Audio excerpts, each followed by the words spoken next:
So you feel like you're raring to go, you're just not quite sure when that last kickoff is going to happen so you can actually get going. Well, Friday, the 8th of February, you're going to be feeling it. On the weekend, you're going to kind of lay low. So you feel like you're raring to go, you're just not quite sure when that last kickoff is going to happen so you can actually get going.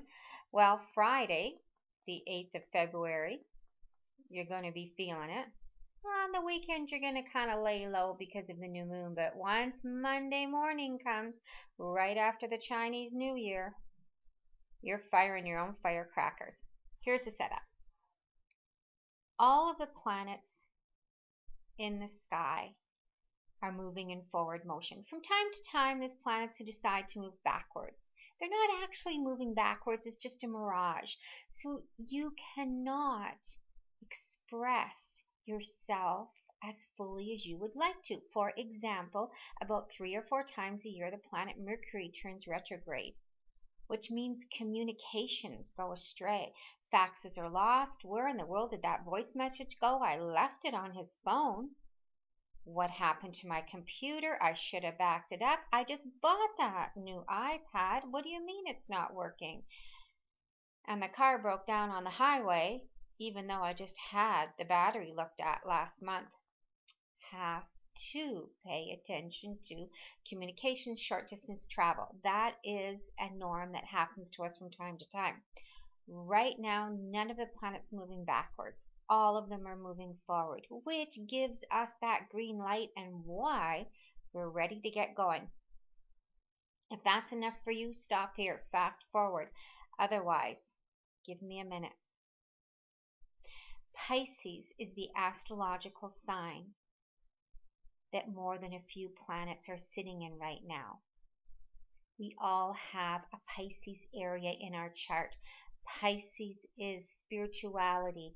It's communing with your God of choice or your substance of choice. Whatever gets you that high, whatever gets you in the zone, be it meditating, be it doing yoga, be it slapping back a few more than a few drinks, or toking on a few more than a few tokes, or whatever it is the young kids do today, or the kids our age. Get you into that never land zone. As I always say, it's that space that Bob Dylan and John Lennon went into by using some sort of substance to create something magnificent and bring it back here to us to enjoy.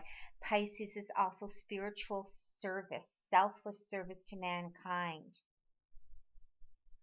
Therefore, monasteries, ashrams, places of worship.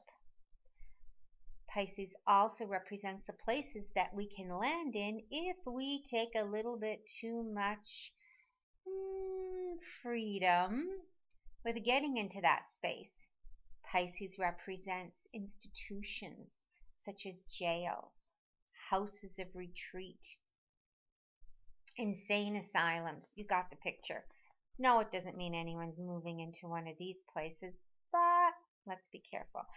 That's the deal with Pisces. So right now, Neptune, which is the ruling planet of Pisces, so doubly so, this idea of perhaps being lost in the fog until you figure out what it is you're going to create and bring back to planet Earth for all of us to learn from and enjoy. And yes, you will. Neptune.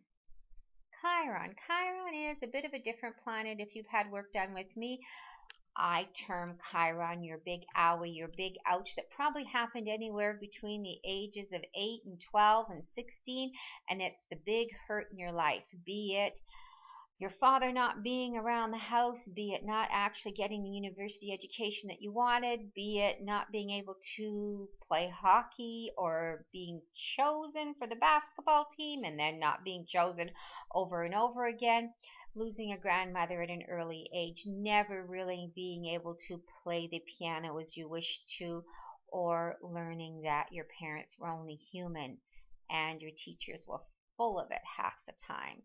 They didn't know what life was all about. No disrespect to any teachers. It's your big hurt. It's coming up for healing. Mars, the red planet, the god of war, the planet of moving and grooving and getting what you want no matter whose toes you step on, is also in this area of Pisces. Which means you could have a heck of a lot of space cadets walking around, meditating, walking on water, trying to fix that big hurt no matter how old they are now. And the moon. Emotions, crying, sobbing, mom, nurturing, potato chips and ice cream and fish and chips and lasagna and whatever else makes you feel good.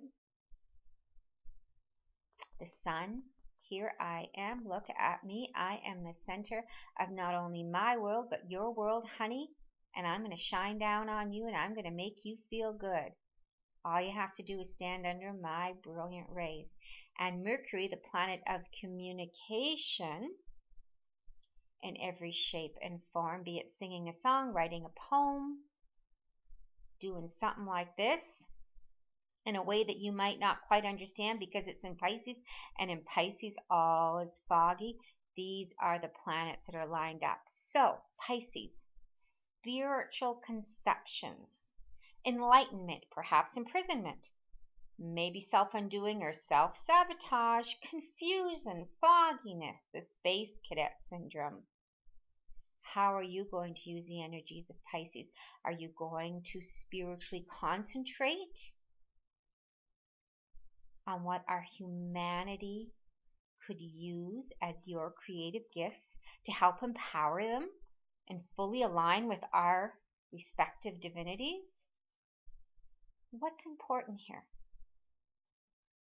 It's the journey and the way you make the journey. And the rise, the acceleration of the divine feminine, because Mars and Venus are kind of sort of active right now. Mars is sitting in that sign of Pisces, the fogginess, and Venus, the power of attracting what we want, who we want, how we want it, and when we want it, with not even batting an eyelash, is in the sign of Aquarius. Both Mars, the masculine, I want, I'm going to get, I'm going to hunt, has just moved into the sign of Pisces, not being quite clear. Am I going to spiritually attune myself and pray and meditate my way into getting what I want, or am I going to bulldoze my way through? And Venus, the opposite, power of Mae West. Come on up and see me sometime. And for those of you who don't know who Mae West is, someone help me here with a more current attraction.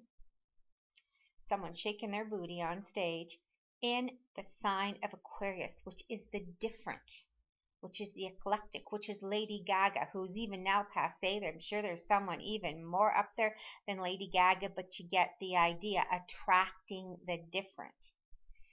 Both Mars and Venus entered new signs just about 6 days ago, and that sets the stage for changes and opportunities for healing and rebirth that we will see all throughout the month of February. Now, we're still in the age of Aquarius, and the sun is in the sign of Aquarius till about the 19th of February.